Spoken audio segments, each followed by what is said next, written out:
Assalamualaikum warahmatullahi wabarakatuh. Terima kasih untuk waktu yang telah diberikan oleh Mas Jan, dan terima kasih kepada rekan-rekan semua yang sudah meluangkan waktu untuk menghadiri kelas dorongan acara dari Sasana Raya. Pembahasan pada sore hari ini tidak terlepas tentang seputar penyebaran agama Islam di tanah Jawa, tetapi ini kaitannya dengan wayang, tentang jimat Kalimasada, yang dimana waktu saya kecil, jimat Kalimasada itu terkenal dengan istilah kalimat syahadat. Ini menurut para Islam kejawen, jimat Kalimasada itu diartikan dengan jimat atau kalimat syahadat, yang dimana ini mungkin rekan-rekan sudah pernah mendengar tentang istilah jimat Kalimasada yang dimaknai dengan makna kalimat syahadat. Ini saya akan membicarakan tentang mitologi dari tiga sudut pandang, yang dimana nanti ada sudut pandang tentang dari perspektif wayang, terus perspektif Wali Songo, sudut pandang dari Wali Songo masuk ke Jawa, dan dari mitologi Hindu Buddha. Kan saya mulai dari perspektif wayang. Dalam cerita wayang memang jimat Kalimasada itu digambarkan atau diceritakan sebagai pusaka Prabu Yudhistira atau Puntadewa.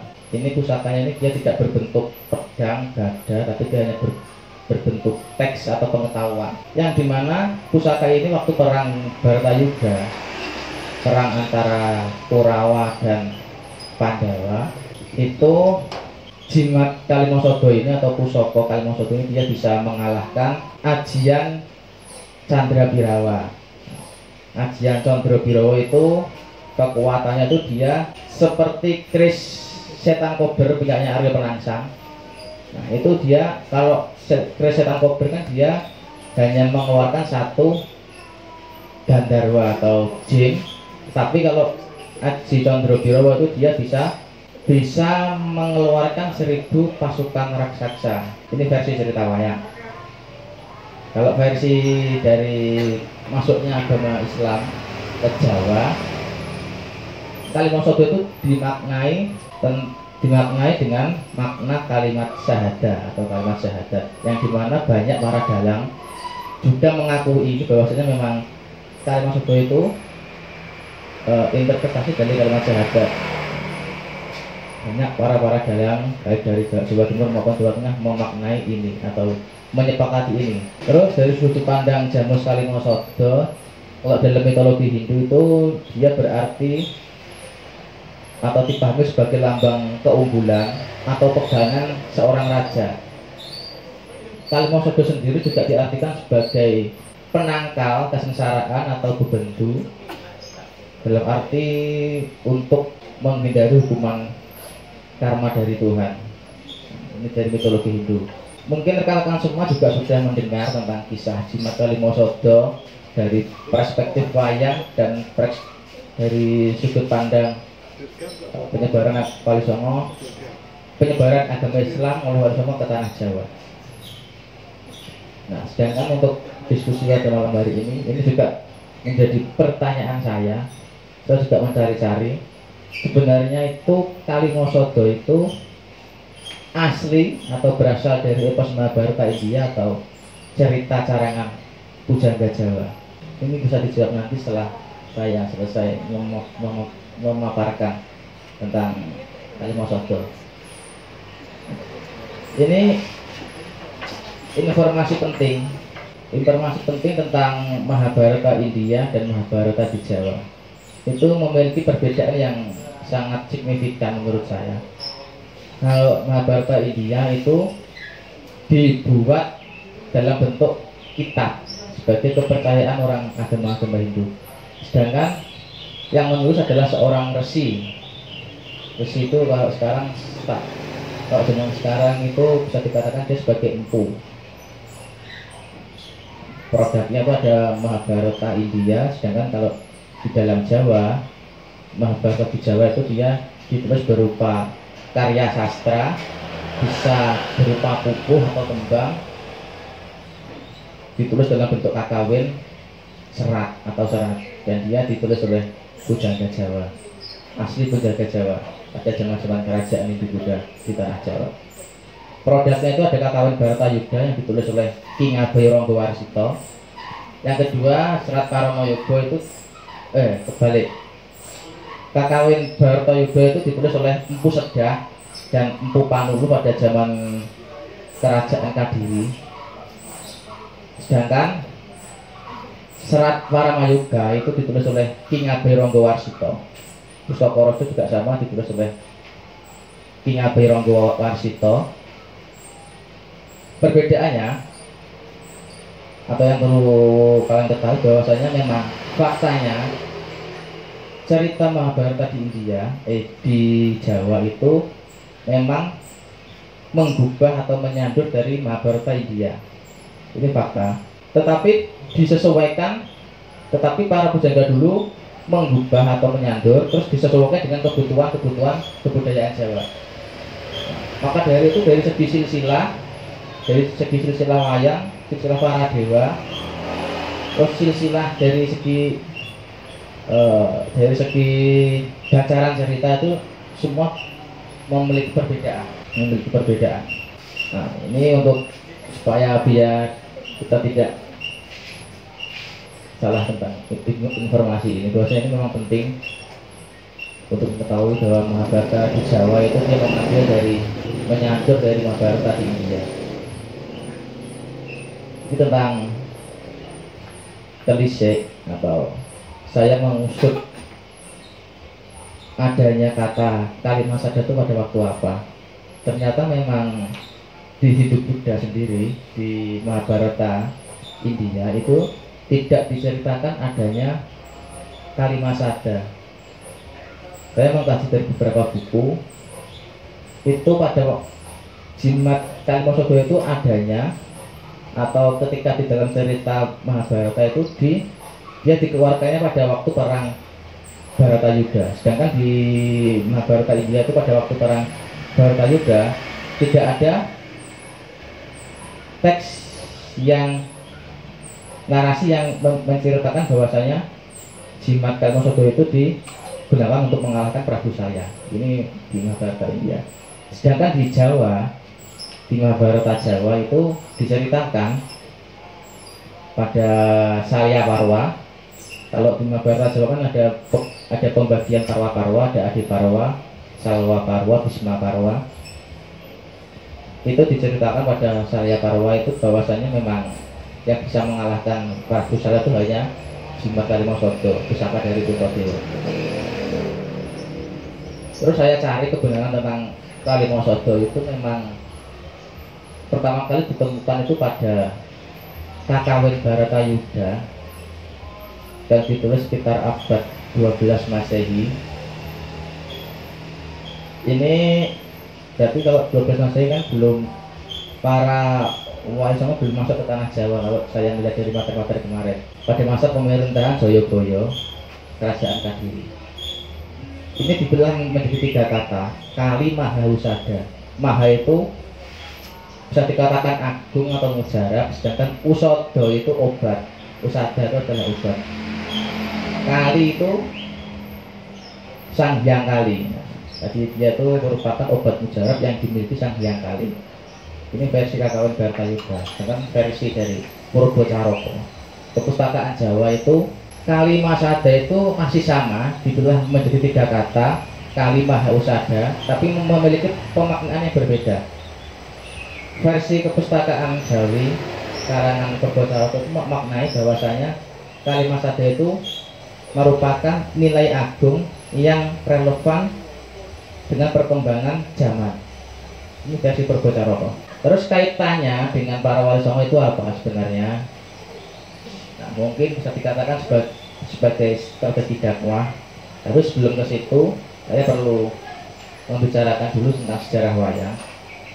Banyak yang mengklaim bahwasanya wayang itu bukan asli produk di Jawa, tapi asli produk dari India. Tetapi setelah saya analisis dari beberapa literasi, itu wayang itu sudah ditemukan, sudah ada sejak zaman kerajaan di Indonesia. Sedangkan juga ada cerita tutur yang turun temurun itu bahwasanya wayang itu yang membuat adalah para wali songo. Pasti semua sudah mendengar istilah-istilah seperti itu. Tetapi coba kita pahami, wayang itu sudah ada pada pada 9 Masehi, tepatnya pada Kerajaan Mataram kuno. Itu ditemukannya prasasti Balitung yang bertuliskan wayang itu digelar untuk upacara ketuhanan. Ini tulisannya, Sigaligi Mawayang buat Hyang Macarita Bimaya Kumara. Ini versi prasasti Balitung pada zaman Kerajaan Mataram kuno. Ditemukannya pada 9 Masehi atau ditulis pada 9 Masehi. Sedangkan untuk bukti selanjutnya ada kakawin Sumono Santoko dibahan dari Empu Monoguna. Ini juga ada pada zaman Kerajaan Kaduri tahun 1904 Masehi, pada di bawah pimpinan Sri Prabu Warsajaya itu menyebutkan adanya seni pertunjukan wayang atau wang. Sedangkan untuk bukti selanjutnya juga ditulis pada kitab Tamtu Panggelaran, digambarkan kedudukan dalam pertunjukan wayang. Tetapi pada zaman ini itu wayang itu dia tidak diketahui bentuknya, belum diketahui bentuknya itu seperti apa. Ini hanya secara teks yang tertulis di prasasti dan kitab-kitab. Nah, tapi pada zaman Majapahit itu wayang yang tertua di Indonesia itu adalah wayang beber asli Pacitan. Itu wayang yang tertua di Jawa. Kenapa kok saya memberitahu seputar sejarah wayang? Karena ini supaya tidak terjadi bias bahwa wayang itu dibuat oleh para wali songo. Tapi memang wayang kaitannya dengan wali songo itu digunakan sebagai alat atau media penyebar dakwah Islam di tanah Jawa. Memang pada waktu Hindu Buddha di Jawa itu memang Jawa itu memiliki kebudayaan yang sudah melekat pada diri pribadi seorang Jawa. Dan itu sulit untuk dibuang, sulit untuk dimusnahkan, atau sulit juga untuk diperangi. Karena orang Jawa itu memiliki prinsip bahwasanya memang orang Jawa itu dia memiliki simbol. Kenapa kok kerisnya, kalau dia ada Jawa itu kerisnya dia ditaruh di belakang bukan di depan, karena dia menghargai orang pendatang masuk ke Jawa, makanya dia ditaruh di belakang bukan di depan. Kaitannya dengan wali songo itu memang wayang digunakan sebagai media dakwah.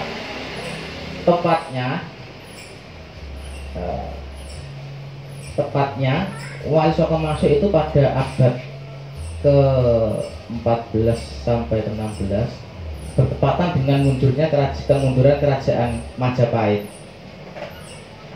Jadi ketika Majapahit itu dia mundur, itu terjadi sebuah peradaban dan budaya baru di Jawa dengan tumbuhnya Islam Nusantara. Maka dari itu pada waktu Kesultanan Demak, tepatnya pada Sunan Kalijogo, Sunan Kalijogo itu para Sunan Kalijogo itu menyempurnakan bentuk wayang. Jadi di sini perang para Wali Songo itu di sini dia menyempurnakan bentuk wayang dari arca ke bentuk wayang yang kalian ketahui sekarang, dari bahan dari kulit, ada tangannya dan bisa digerakkan. Itu produk dari Sunan Kalijogo. Dan dari segi cerita, Sunan Kalijogo juga menggubah babon dari Mahabharata versi Jawa, digubah sesuai dengan kebutuhan dakwah para Wali Songo di tanah Jawa. Maka dari itu pada zaman Wali Songo, tepatnya pada Sunan Kalijogo itu, dia membuat cerita karangan sendiri tentang jimat Kalimosodo itu dimaknai sebagai kalimat syahadat. Sedangkan para Pandawa itu dia dimaknai sebagai simbol rukun Islam. Itu zaman Sunan Kalijogo menyebarkan agama Islam di Jawa. Lalu kaitannya dengan masa pemerintahan atau politik, kaitannya dengan politik itu tidak terlepas dari sistem pemerintahan. Ini saya ada sumber dari Empu Pedalangan, salah satu dosen filsafat di Surakarta. Dia memaknai bahwasanya Kalimasada itu atau Kalimosodo itu merupakan atau memupi ulang supaya manusia itu mempunyai keyakinan, rasa kemanusiaan, kerukunan serta musyawarah dan keadilan. Sedangkan saya sendiri itu memaknai Kalimosodo itu sebuah teks atau narasi yang selalu hidup sesuai dengan konteksnya. Ini bisa kita ketahui pada zaman-zaman pemerintahan, pada era kemerdekaan dulu, oleh para dalang itu, jimat Kalimosodo itu dimaknai sebagai Pancasila. Sedangkan pada zaman Orde Baru, jimat Kalimosodo itu dimaknai sebagai pembangunan 5 tahun. Maka dari itu pada zaman Orde Baru menciptakan sebuah naskah lakon murni produk pada zaman Orde Baru. Itu lakonnya judulnya adalah Semar Bangun Kayangan. Itu produk pada zaman Orde Baru. Sekarang memang untuk memelopori, untuk membangun kepercayaan masyarakat bahwasanya pada zaman Soeharto itu memang akan diberlakukan pembangunan 5 tahun, perencanaan pembangunan 5 tahun. Sedangkan pada zaman Gus Dur itu dimaknai sebagai pilar toleransi antar umat beragama.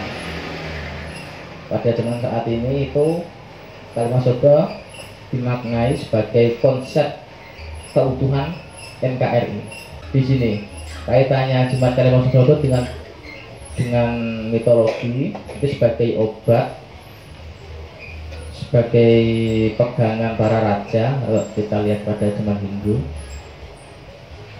atau sebagai obat penangkal kesengsaraan dan hukuman dari Tuhan. Sedangkan pada zaman Wali Songo itu digunakan sebagai media penyebaran agama Islam di tanah Jawa. Nah, ini memang ada lakonnya. Di versi Jawa sendiri itu ada lakonnya sendiri, bahwasanya Puntadewa itu memang dia dikasih pusaka ini oleh Sunan Kalijaga, tapi dalam bentuk kalimat syahadat. Itu dalam versi cerita wayang. Itu bisa ditonton dari beberapa dalang, baik Bisma Nugroho maupun Kangen Suroto. Itu banyak yang menceritakan memang jimat Kalimosodo itu diturunkan oleh Sunan Kalijogo ke para Puntadewa atau ke para Pandawa. Kenapa kok ke para Pandawa? Karena memang Pandawa itu adalah sosok kesatria yang bisa mengendalikan hawa nafsu. Sedangkan dari versi pemerintah itu sebagai penyampai politik-politik yang digunakan pemerintah kepada yang akan disampaikan kepada masyarakat lewat wayang. Karena memang orang Jawa itu lebih cepat gampang memahami ketika dijelaskan versi kebudayaan pada waktu dulu.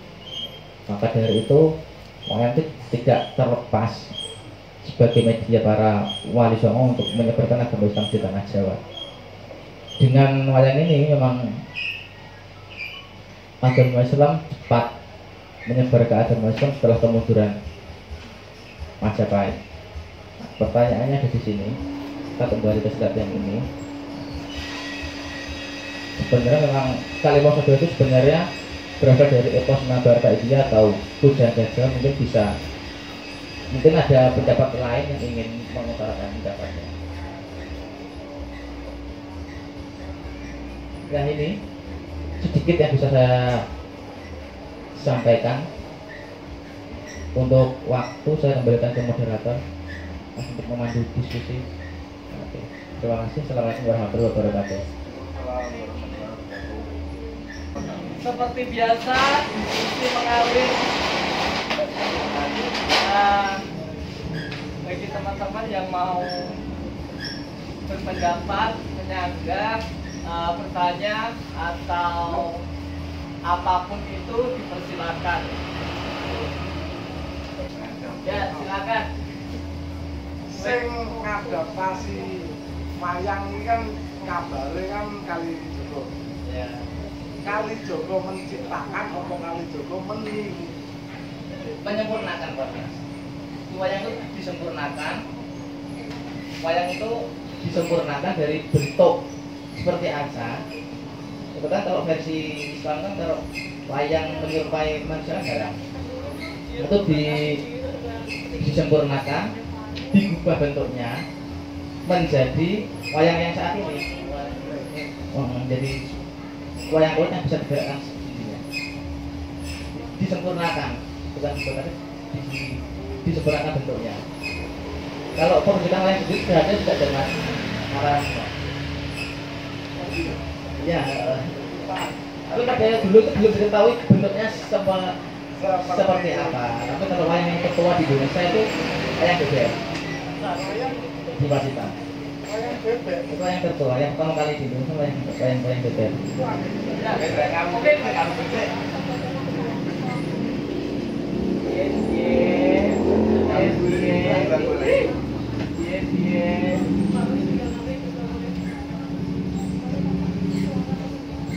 Ya, silakan disambung lagi, boleh tanya, boleh jawab, boleh apapun lah. Boleh buka belum? Belum. Nggak apa-apa sih jadi.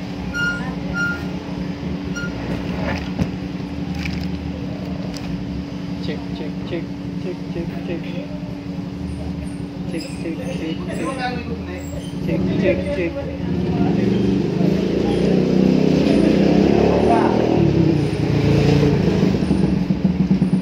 Gak respon. Bedanya sak kene kuwi.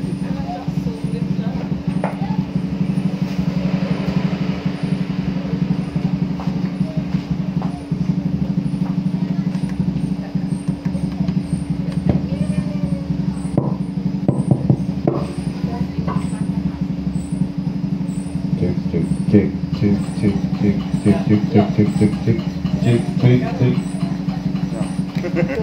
Ler sapa? Ya, mau tanya Mira, silakan Mira. Oke, kalau aku mungkin tanya lanjutan dari Mas Mamba ya. Tapi kan yang disempurnakan hanya bentuknya. Sedangkan kalau dari ceritanya itu kalau datangnya Islam otomatis kan ada Islamisasi. Atau emang ceritanya masih murni?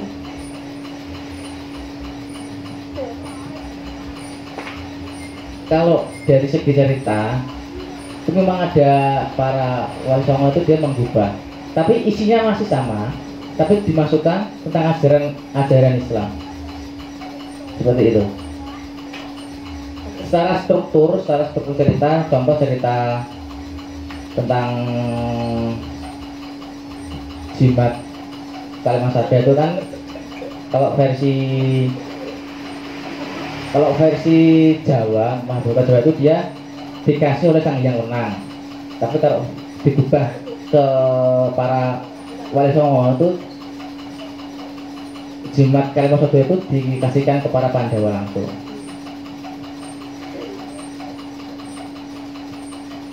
Ya yang disebut tadi kayak kalimat satu kalau di Islam jadinya kalimat syahadat tadi.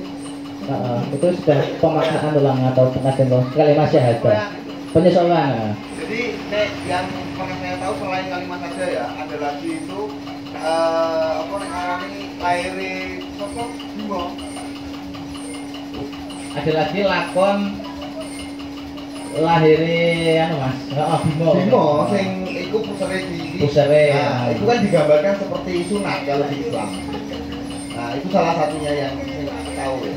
Jadi ada kayak bahasanya ceritanya tetap berjalan tapi penyesuaian pemaknanya dialihkan ke arah keagamaan Islamnya gitu.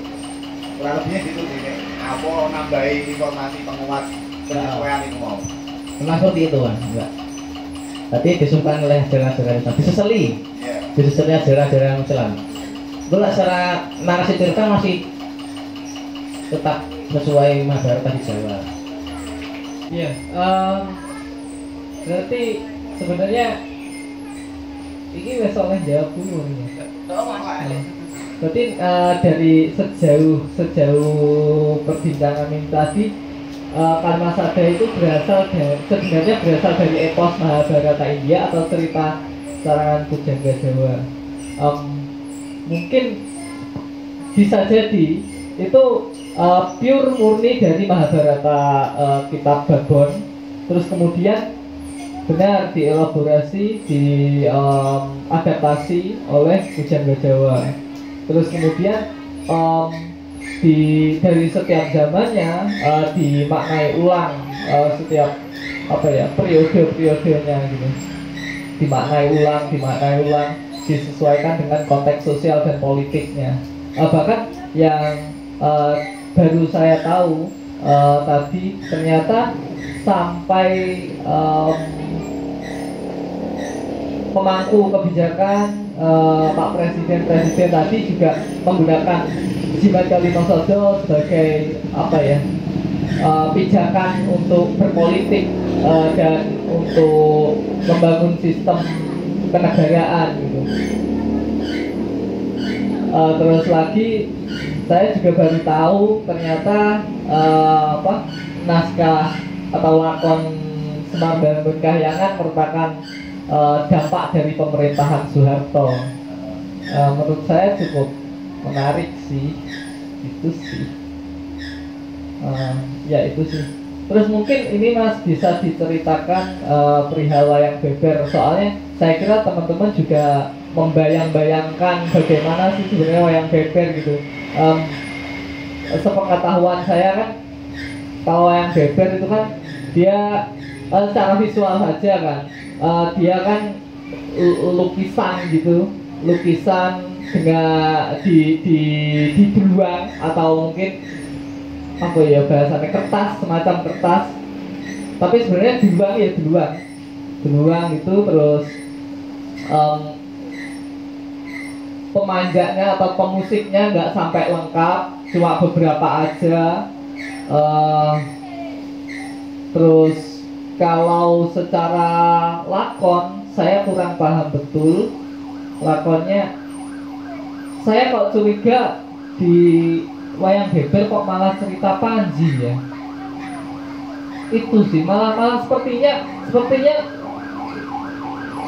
wayang beber ceritanya cerita Panji sepertinya. Tapi nggak tahu. Soalnya ini ada temen seni rupa Unesa gitu, dia tertarik dengan pengkajian terkait wayang beber. Dia concern terhadap itu.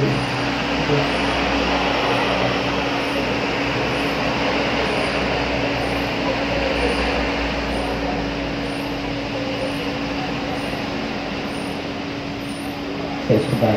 Masuk motor lewat. Baik. Berarti tak kabupaten ya. Aku sama nek ngomong melu kelas ini. Ora cukup ya. Selamat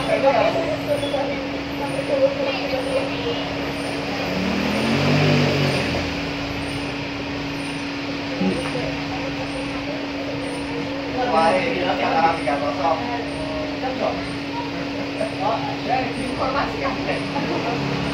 Informasi Indonesia kalah 3-0.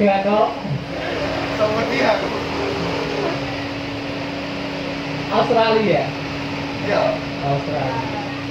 Indonesia. Kena penalti 1 kali habis itu ya. Setelah los. Informasi Indonesia kalah 3-0. Ini pengetahuan saya tentang wayang beber ya. Yang saya masih sedikit tentang wayang beber. Pengetahuan saya memang wayang beber itu sumber cerita itu memang sumber cerita Panji. Tapi untuk tepatnya saya lupa karena saya tidak pernah menulis artikel. Tapi tahun 2022 mas, selali mas. Tapi si balik kita beli cerita Panji yang diceritakan pada zaman Majapahit. Berarti kalau secara terstruktur wayang itu memang sebenarnya yang paling tertua itu wayang beber, terus ono wayang beber, wayang kulit itu kayak gini mas, wayang beber, terus ono wayang sasak, terus wayang sadat, wayang kulit dan seterusnya. Tapi ada beberapa periode. Jadi produk-produk dari kerajaan-kerajaan. Kalau wayang sadat itu khusus wayang produknya dari Kesultanan Demak buat penyebaran agama Islam setelah era Wali Songo. Isinya memang wayang-wayang tentang wali, wayang Wali Songo, wayang terus diceritakan. Tapi kalau wayang beber sendiri, setahu saya memang dia produk dari kerajaan Majapahit, sumbernya ceritanya cerita Panji, itu berupa lukisan. Berarti setiap lukisan itu dia ada beberapa lukisan. Berarti satu lukisan itu satu adegan.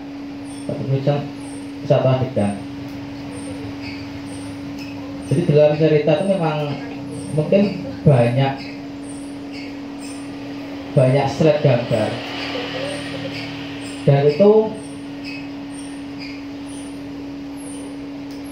penyajiannya tuh dia lewat, kalau wayang kulit dia ada enek balangnya, makanya ada wayangnya langsung di dilakok. Kalau wayang beber kan dia ditunjuk, ini ratu iki ceritanya iki tokoh iki, kiriannya juga sedikit mengerebak kendang karo genter, enggak kayak wayang kulit ya rasanya itu sing dundeng sing ono sesofone ono drame dan seterusnya.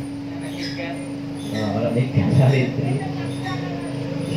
itu mas yang bisa saya bantu menjawab tentang wayang beber. Mas saya belum mendalami tentang wayang beber. Mungkin setelah ini akan saya dalami lagi. Ya, jadi kalau perihal wayang beber kan mungkin nggak tahu ya, mungkin sejaman dengan wayang timplong karena wayang beber sendiri dari naskah Panji, cerita Panji atau apa wi jenenge sejaman karo Sekartaji, jadi kerajaan Kadiri gitu. Terus wayang timplong yang khas Nganjuk juga menceritakan cerita Panji, cerita Dewi Sekartaji, Songgolangit dan seterusnya. Kayak ya puisi. Ya mungkin ada teman-teman yang lain yang mau question. Assalamualaikum warahmatullahi wabarakatuh. Saya hendak bertanya, tadi kan dijelaskan bahwa pada Sunan Kalijogo itu kan menggunakan media wayang sebagai bentuk dakwah, ya kan? Untuk salah satunya ya. Nah, untuk aku ikut masuk pertanyaanku. Apakah wayang yang kepopuleran wayang pada saat ini yang terjadi di era modern ini atau sebelumnya itu merupakan dampak dari penggunaan wayang sebagai media dakwah, atau memang sebelum digunakan sebagai media dakwah itu wayang sudah populer pada saat itu? Itu. Ini pertanyaan menarik ya.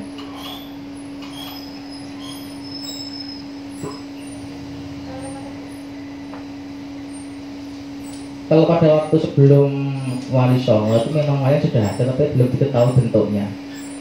Berarti ini memang masyarakat Jawa itu mungkin tahu ada wayang, ada pertunjukan wayang, tapi dia tidak tahu bentuknya karena digunakan buat ritual upacara ketuhanan. Nah, untuk kepopuleran wayang itu menurut saya setelah era Wali Songo sudah digubah bentuknya, disuperkan bentuknya menjadi wayang sing ketok rupane, iso gerake, iso diobahke. Terus para generasi-generasi mengetahui bahwasanya wayang saat itu memang itu, bukan yang belum ada bentuknya, tapi wayang yang ini. Yang sekarang ini ada. Yang sekarang ini ada. Seolah wis ngerti to, pakai wayang bentuknya yang mana nek Perkudara, Puntadewa, Arjuna dan seterusnya. Dan uniknya wayang itu dia selalu berkembang dengan tuntutan zaman dan tuntutan pasar. Jadi kalau saya ini sedikit menceritakan tentang tentang permasalahan dalam seputar pedalangan, itu ada beberapa kelompok memang dalang itu dia masih menggondeli pakeme wayang. Ada beberapa dalang dia sudah tidak memperdulikan pakem wayang. Sedangkan kan pakem kan digunakan untuk orang yang baru belajar mendalang. Kalau yang sudah mendalang, bisa mendalang, dia tidak perlu belajar, tidak perlu menggunakan pakem, bebas mau bervariasi seperti apa. Tapi yang dipermasalahkan oleh para dalang senior itu etika seorang dalang saat ini. Saya kan oke, dalang sing ngadeg, dalang mudun dadi dagelan munggah dadi dalang. Kan oke. Itu mesti viral ini TikTok kalian sing didelok seputar wayang. Itu banyak seperti itu. Jadi sekarang wayang itu mengalami ketimpangan fungsi. Yang seharusnya dia menyebarkan nilai adiluhung, tetapi dalang sendiri yang mencontohkan wayang itu tidak beradiluhung.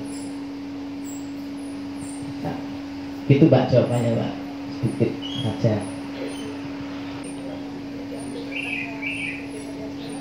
Ya, ada yang mau menambahkan?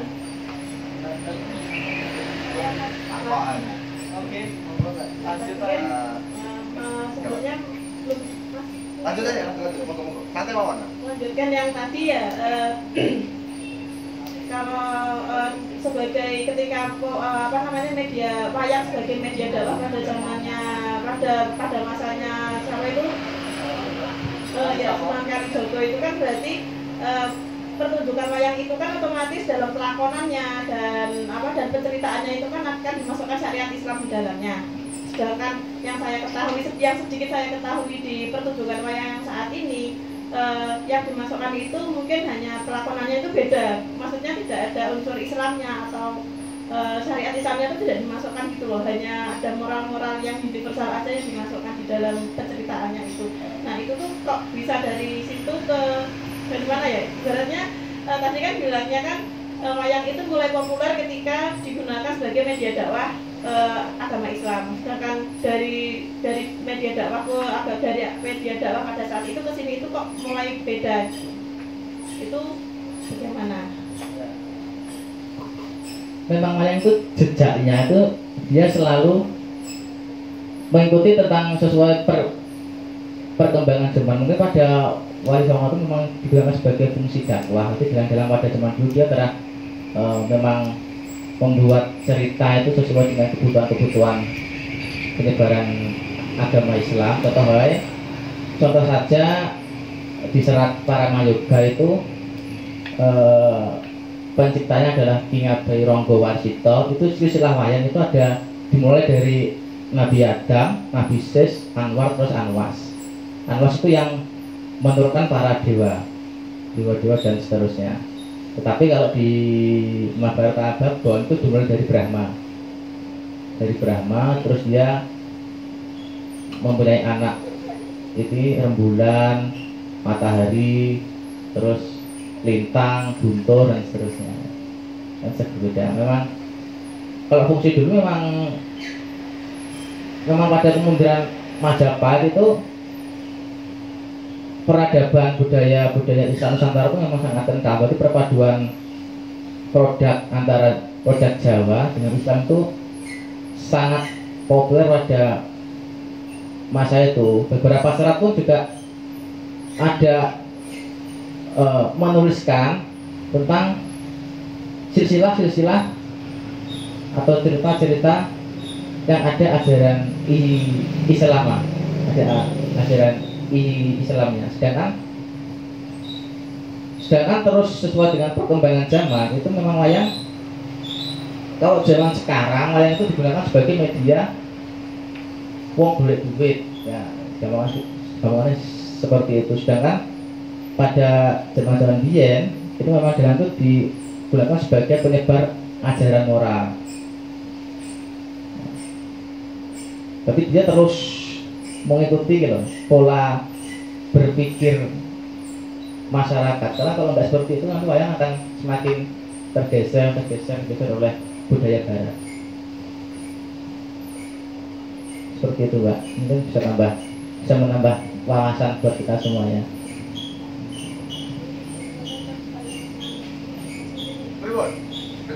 Kenapa kok langsung aku? Santai, aku gak perlu gawe mic gak apa ya. Nek gawe mic malah langsung kan suaramu melek. Berarti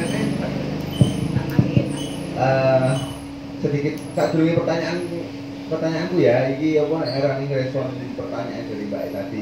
Mungkin iso digawe juga nambahi.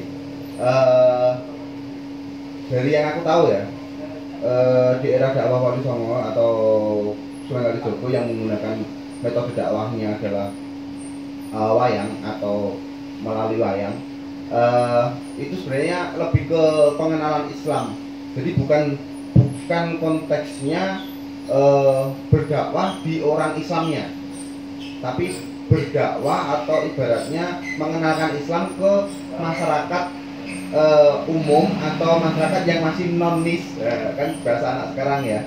Nah, makanya kenapa kok yang dimunculkan adalah sekadar nilai-nilai, terus moral, terus kesederhanaan, bahkan kayak kalimat syahadat kan jadi kalimat syahadat. Itu kan hal-hal yang mendasar dan yang paling awal lah untuk mengenal Islam. Kayak contohnya yang tadi kelahiran Bima yang digambarkan memotong tali pusarnya sebagai salah satu syaratnya seorang anak laki-laki harus disunat. Ya kayak gitulah. Jadi lebih ke nilai-nilai yang lebih sederhana di konteks Islamnya. Jadi tidak langsung ke nilai-nilai kesyariatan dan lain sebagainya. Tapi memang ada beberapa cerita penekanan di Islam untuk apa ya istilahnya bahasanya, kayak nilai-nilai yang lebih tinggi seperti ketauhidan dan lain sebagainya itu kan juga dimunculkan. Cuman tidak begitu berasa di sekarang karena itu tadi perwayangan kan berbagai versi toh, berbagai bentuk sampai sekarang perubahan-perubahannya. Makanya pertanyaan saya ada nggak atau bisa nggak seorang dalang membuat atau membuat ceritanya sendiri. Terus misal contohnya seorang dalang terus dia preferensi ceritanya menggunakan novel misal gitu untuk pertunjukan perwayangannya. Atau kalau sekarang yang kita lihat kan paling untuk apa ya? Dalang-dalang sekarang kan paling secara politik hanya sebatas untuk mengkritisi pemerintahnya aja yang kita lihat sekarang. Tapi yang lebih menarik contohnya kan bisa saja kalau perwayangan pertunjukannya itu bisa dikemas untuk cerita-cerita anak muda atau anak-anak kecil, ya anggap aja drakor. Korea duwe drakor, awake dhewe duwe wayang tapi kok gak iso luwih menarik kan ngono. Anggape koyo ngono. Nah, iso gak? Pertanyaan. Cara misal iso piye nek gak iso piye? Itu pertanyaan. Tak badane. Siapa ini? Nah, ini pertanyaannya menarik ini Bang. Saya tentang wayang itu sebenarnya menarik nih di sudut pandang anak-anak muda sekarang. Memang wayang sekarang ini bisa dikatakan sebagai kemajuan dan kemunduran. Dikatakan sebagai kemunduran memang banyak anak-anak kecil belum tahu tentang wayang yang sebenarnya. Di alami kemajuan banyak yang usia remaja itu dia senang wayang mergo dagelannya ke atas nilainya, tapi dia berisikan dagelannya. Itu berarti wayang ini seorang ini ketika dia nonton sopo tadi dagelannya. Nek ngono sapa sih dene? Sopo sih dene? Dagelannya kan maksudnya lah wayang nek dalane gak kondang, dagelane kondang, wayangnya dalane kegawa kondang. Cepet viral ya? Cepat viral itu gampang ya. Politik wong dalang-dalangnya ngono kuwi. Geret dagelan wis kondang. Sebenarnya kalau wayang itu di lingkup akademisi Mas ya, jadi seperti lulusan-lulusan isi itu bisa, wayang itu jika dibuat seperti sedemikian rupa itu bisa. Bahwasanya kemarin saya juga ikut membuat kayak tentang wayang angkrek. Wayang angkrek itu nek delok ning pengajian itu wayang pinipun sing dibaca kok bang kabeh. Oh iya. Nah, wayang angkrek itu kan wayang bukan asli sini, tapi kan masih dari luar itu dibuat karya. Wayang kulit yang kalian ketahui itu dia dipotong, berarti itu bulunya sobah, sikilnya sobah, pahanya sobah, terus bokongnya ini sobah. Tetapi dia cerita tetap mengambil dari cerita-cerita zaman dulu. Kalau yang mengambil dari novel itu juga banyak Mas. Jadi yang sekarang ceritanya itu ya oke dalam wis lepas dari pakem, dia mengikuti kreativitasnya masing-masing. Sekarang ada produk baru itu wayang kancil.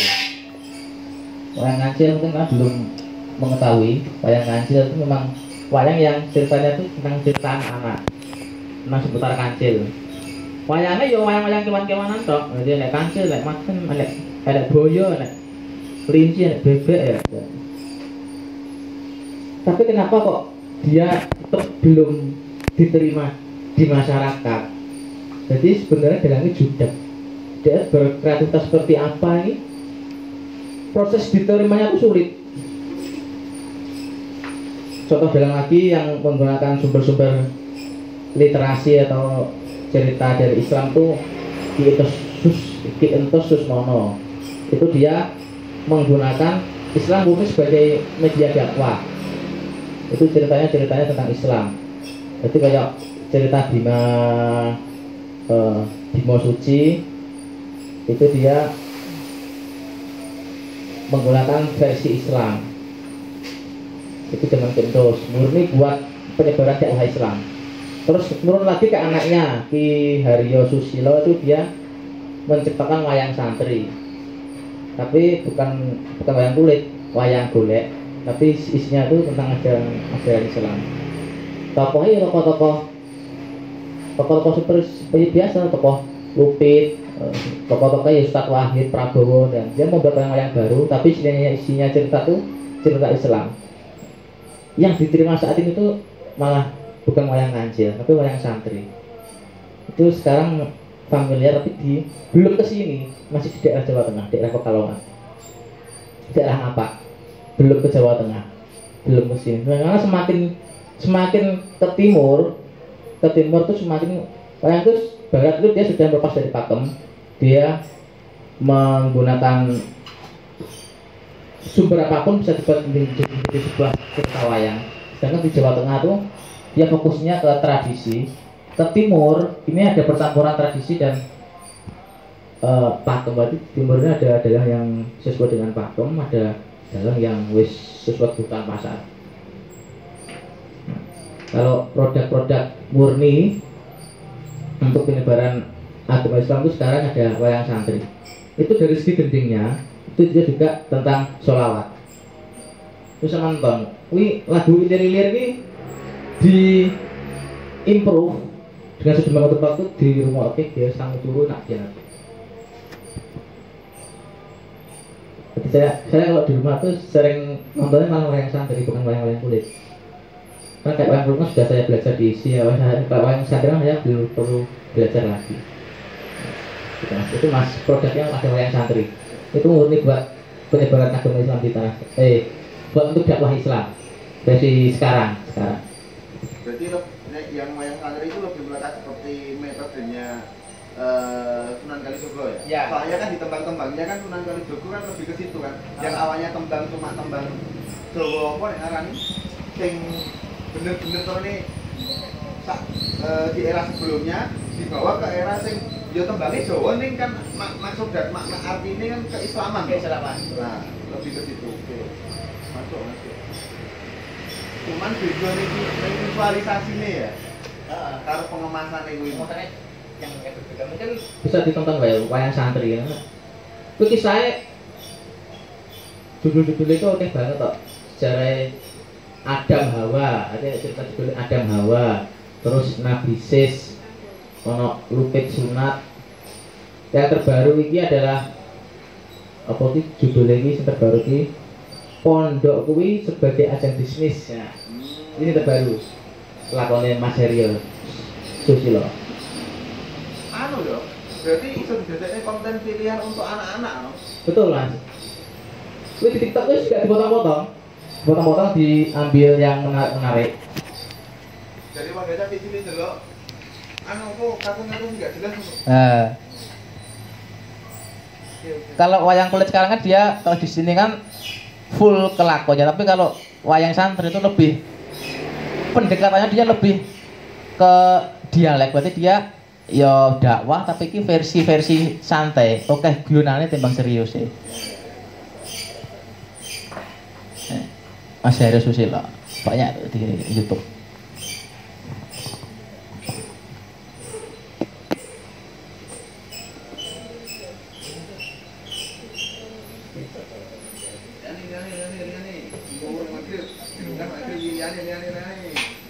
Oke, next.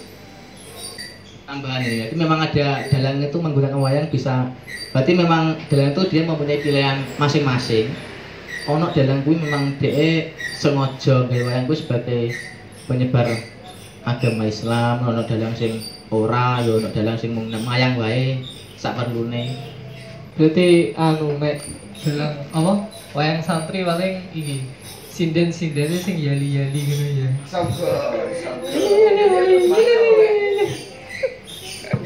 Tapi gawe sinden ya?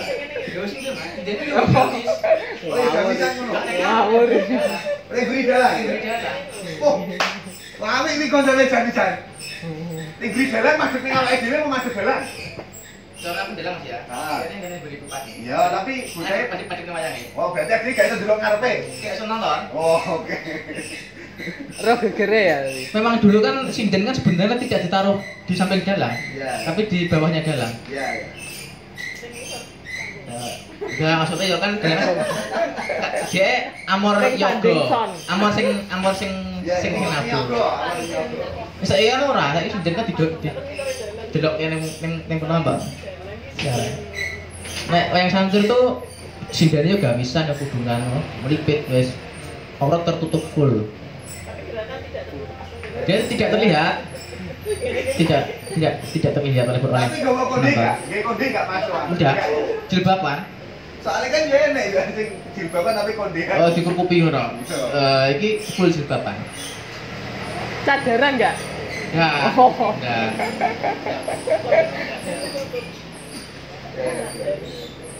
Nah, wayang santri iki konsepnya menarik. Bener kan itu kan yang sing menciptakan kan Ki Entuk Kuswono. Terus dia meninggal diteruskan oleh anaknya. Oh, anaknya. Iya. Kopi.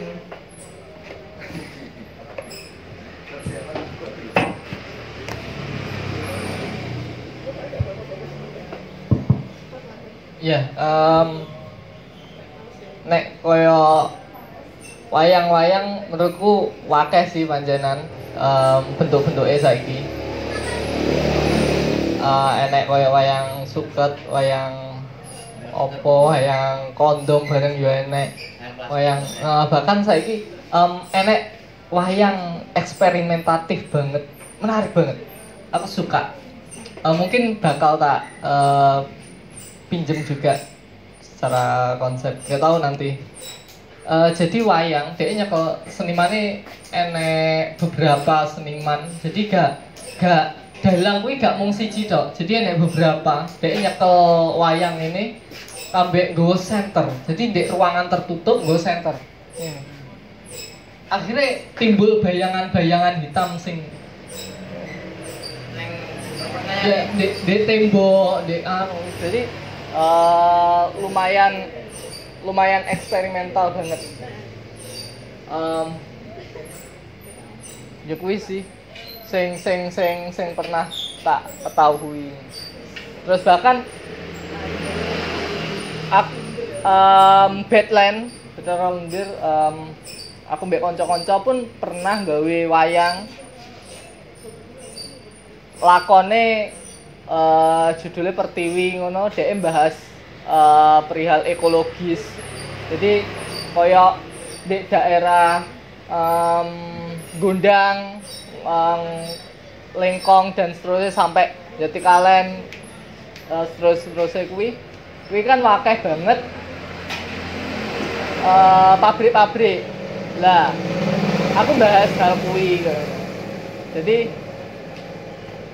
ya mungkin wayang wis gak mung bahas sing apa jenenge sing biyen-biyen, tapi bahas sing saiki kayak ngono. Kuwi sih.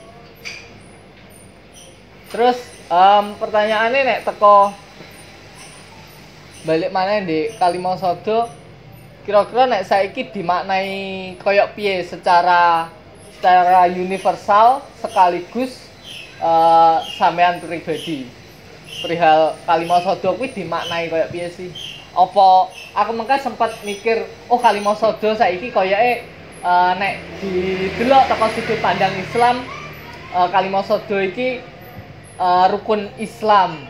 Mergakno aku kelingan ambek lagu Tombo Ati iku 5. Nah, dan seterusnya lah. Kalimasada mungkin iso dibedah secara teks ngono utawa kata enek kalimo. Sada ki iso usada dalam arti apa mengke obat utawa sabda. Apa jenenge? Perkataan kayak ngono. Mungkin tapi lebih dekate usada kuwi mengke ya obat ya. Jadi 5 obat Tombo Ati mengke rukun ya kuwi sih. Balik mana di pertanyaanku Mang. Kalau Kalimasada dengan relevansinya untuk universal ya, saat ini saya masih mencari-cari Mas, belum menemukan, karena kan memang pemerintahan kan sedang, kalau dari segi politik kan pemerintah masih kacau kan. Tetapi kalau dari segi pribadi, saya sendiri itu memaknai Kalimasada itu dia kiblat papat 5 pancer. Berarti cara kita mengendalikan nafsu. Saya memaknainya itu seperti itu. Karena itu kalau saya pakai itu akan terus relevan dengan kebutuhan-kebutuhan saya untuk mengurangi tentang ini, untuk mengendalikan hawa nafsu. Nah, kalau saya memaknai seperti itu. Kalau relevansinya dengan saat ini secara universal, saya belum menemukan itu Kalimasada sekarang dibuat obat apa, belum menemukan. Tapi kalau saya gunakan buat obat untuk diri saya sendiri, untuk mengendalikan hawa nafsu saya. Nah, mungkin ini bisa buat kalian sendiri juga. Mungkin kalau Kalimasada juga bisa buat obat diri kalian sendiri-sendiri. Mau dimaknai seperti apa, bebas. Karena dia kan selalu relevan dengan konteksnya, baik konteks universal maupun pribadi. Itu Mas Mamijan. Mungkin Mas Mamijan bisa menemukan secara universal dari sistem-sistem pemerintahan.